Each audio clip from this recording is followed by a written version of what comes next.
10 years from now, make sure you can say you chose your life, you didn't settle for it. Mandy Ha. I spend most of my youth trying to escape from the mother who drank too much and the violent men she dated, and from the kids at school who made fun of me for wearing the same clothes every week. I felt shame and guilt because I believed that my circumstances defined who I was, which meant that I was unimportant, unworthy even.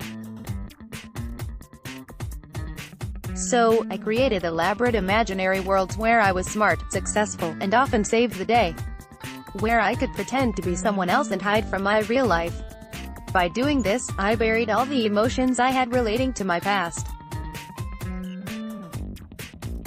But these worlds faded as I grew older and needed a new escape. That's when I decided that I'd stop pretending to be the overachieving smart girl and instead would become her. This way, I could focus on all my achievements and avoid my negative emotions. For a time, it worked. I dove headfirst into books, studied hard, and became the overachiever I'd set out to be.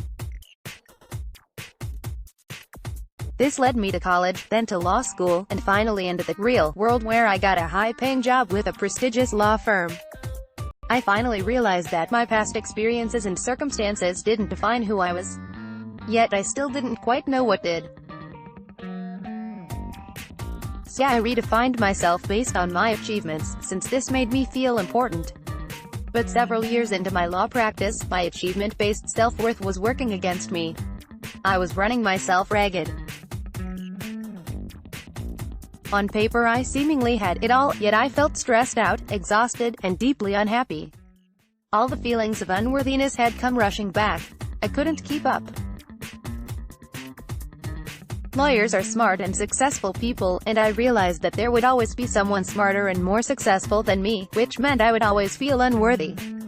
Although I knew that my past didn't define who I was beginning to understand that my reaction to it did. By running away from my past and refusing to deal with the pain it had caused, I'd inadvertently allowed it to have power over me. I needed to process the feelings I'd been burying so that I could finally move on.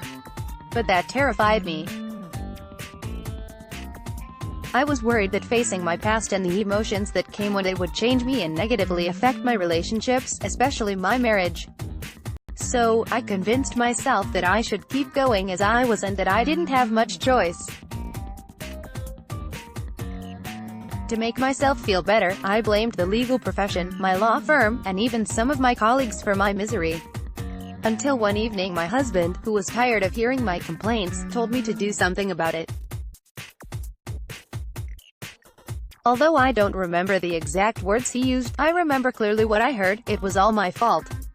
Of course, he wasn't trying to blame me. He was trying to tell me to deal with my emotions and my situation instead of continuing to live in misery. After going to bed mad, I awoke the next morning with a new understanding.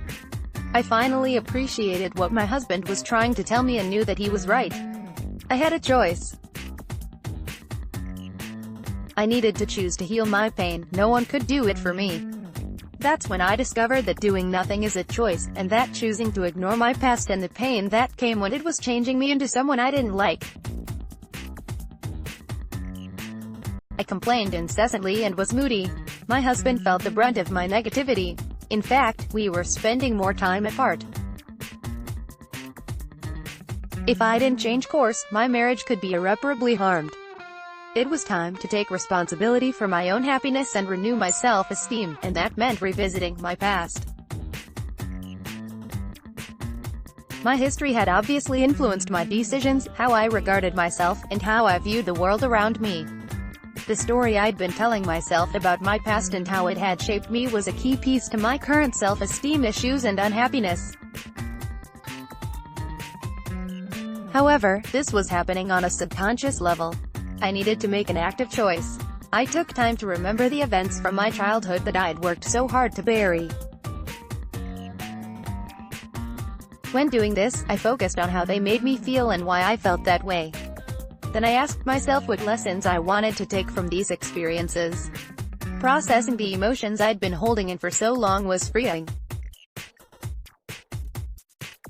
I was able to regard my life's experiences as what they really were, things that had happened to and around me that I had no control over. I chose what I wanted to take from them and created a new story for myself based on that. For example, for years I didn't understand why I felt powerless anytime I sensed myself being even slightly pinned in, weighted down, or stuck. Anytime that I felt this way, I rebelled in unhealthy ways. Going through this process helped me realize that, because I'd felt like a caged bird with no escape in sight as a child, I have a deep-seated need to feel unrestricted. I identified what causes me to feel this way, including why I felt so caged within my career at that time, and how to make decisions, both personally and professionally, so that I don't inadvertently again end up feeling trapped. Now I know that this helpless feeling is a sign to pause and assess what's going on so that I can quickly change course. I also learned that, because I tried to escape so often during my youth, I often felt disconnected from those around me. Never again will I feel that way. Connecting with others is now one of my top core values, and I strive to cultivate deep connections with family, friends, and even colleagues. Finally, the guilt and shame I felt while watching my mother get beaten while drowning herself with alcohol made me feel weak. I now know that my experiences helped me develop mental and emotional strength and resiliency. Instead of feeling ashamed of my past and worried about what others might think, I'm proud of who I've become because of what I went through. I now consider myself an emotionally strong powerhouse who stands up and fights fiercely for herself and others. I've rewritten my story. Contrary to what I originally believed, this process didn't negatively affect my relationships or require me to leave my career. But it did make me a more positive and happier person. And, although it wasn't easy, it empowered me to take responsibility for my own happiness and taught me some huge life lessons. I now understand that I had to accept my past in order to release its hold over me and heal my pain, and that acceptance isn't the same thing as being okay with something. I also learned that I get to create my own story about who I am and what my life's experiences have taught me. I also discovered what it means to be happy. Most people think happiness is about being cheerful, positive, or laughing a lot. But positivity can be fake, and even people who are depressed laugh. And there are calm and serious folks who are happy. I define happiness as being content and satisfied with who and where you're, regardless of your circumstances. Because I know who I am, I'm able to make better decisions for myself and am content with my life, even when it gets messy. My perspective around happiness has helped me to get through many trying and scary times in my life, including during a year-long battle with an aggressive breast cancer. If you take nothing else from my story, please remember the following, especially during times when you know a change is in order, but you're scared to take the plunge. 1. You have a choice about who you are, how you live, and whether you're happy. Be sure you're actively making a choice for yourself. 2. Choosing is often hard. Otherwise, it wouldn't be much of a choice. But don't delude yourself into believing that doing nothing isn't a choice, because it is.